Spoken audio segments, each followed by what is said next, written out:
You buy wine for the story.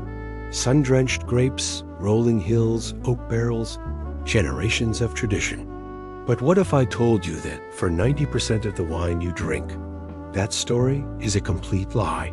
The romantic image you have in your head has been replaced by something far more industrial, far more scientific.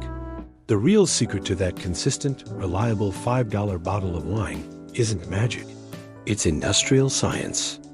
Today, the Encyclopedia That Talks Back is pulling back the curtain on the legal, yet rarely discussed, manufacturing tricks used to make cheap wine taste exactly the same year after year.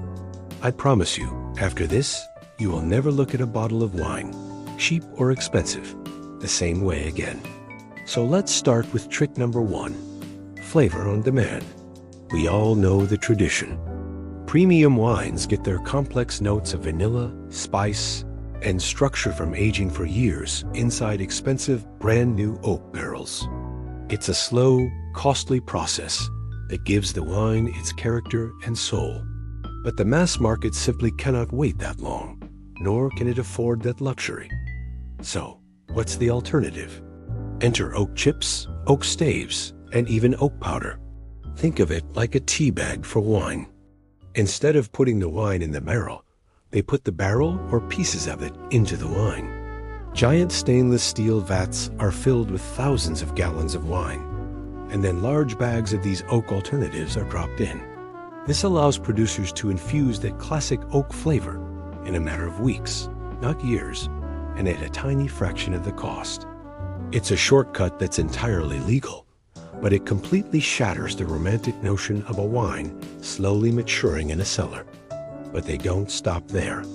To give the wine that rich, full mouthfeel and structure that normally comes from long skin contact or barrel aging, many producers add tannin powder. It's an instant chemical boost that helps create the illusion of a more complex, well-aged wine without any of the time or effort. Now for trick number 2, color and consistency. This is where it gets really interesting.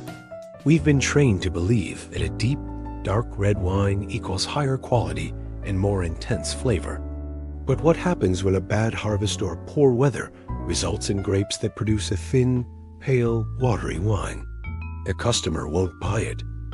It doesn't meet their expectations. The solution is a little something called Mega Purple. Mega Purple and other similar products are super concentrated grape juices. They're made from a grape variety you've probably never heard of. Not for its taste, but for its incredibly dark color. It's not wine. It's a food coloring additive, plain and simple. Just a tiny amount is added to a batch of wine to correct its color, making it look dark, rich, and appealing. It also adds a very specific sweet, jammy flavor that masks any inconsistencies or imperfections from the harvest.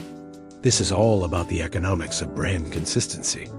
It ensures that a bottle of Cabernet Sauvignon from a specific brand will always look and taste exactly the same, no matter if the grapes were grown in a good year or a bad one. It prioritizes consistency over authenticity. And there's another hack they use to control the final product. In cool climates where grapes struggle to ripen, sugar is sometimes added to the grape juice before fermentation. This process, called chaptalization, boosts the final alcohol content. Conversely, in very hot climates where grapes get too ripe and create super high alcohol wines, producers might literally add water to dilute it back down. It's all about hitting that perfect, marketable balance. This brings us to trick number 3, the alcohol dilemma. There's a growing trend for lower alcohol wines. People want to enjoy a glass or two without feeling the effects too strongly. The problem is, many of the world's most popular wine regions, like California or Australia, have hot climates that naturally produce grapes with very high sugar levels, which in turn ferment into high alcohol wines. So, how do they get the alcohol level down? They use some seriously advanced, industrial-level technology. One method is called reverse osmosis. This is the same technology used for water desalination. The wine is passed through an extremely fine filter at high pressure, which separates it into its core components. They can then strip out some of the alcohol and water and blend the rest back together to achieve a precise, predetermined alcohol level. It's incredibly effective, but it's a far cry from traditional winemaking. An even more advanced method is spinning cone technology. This uses a vacuum and centrifugal force to separate the wine into different volatile compounds. They can gently remove the alcohol and even capture some of the delicate aroma compounds that might be lost, then add them back in. This level of manipulation allows producers to fine-tune the final product to perfectly match market trends and government regulations. The wine in the bottle becomes almost completely detached from its natural origins in the vineyard. The winemakers are no longer just farmers. They're chemists in a lab. So, let's recap. We've talked about flavor being added with oak chips and powders. We've talked about color and consistency being controlled with additives like Mega Purple. And we've talked about alcohol levels being manipulated with high-tech machinery. Now, for the big reveal. These tricks aren't necessarily bad. They're not evil. In many ways, they are economic necessities. They are what make it possible to produce millions of bottles of wine that are affordable, accessible, and most importantly, predictable for a global market.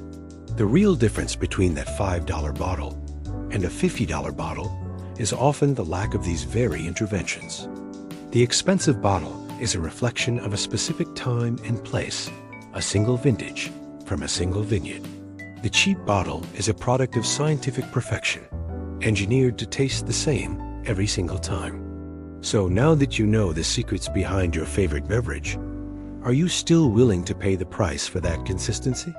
Or will you start searching for something a little more authentic? Let the Encyclopedia That Talks Back know which of these secrets shocked you the most in the comments below.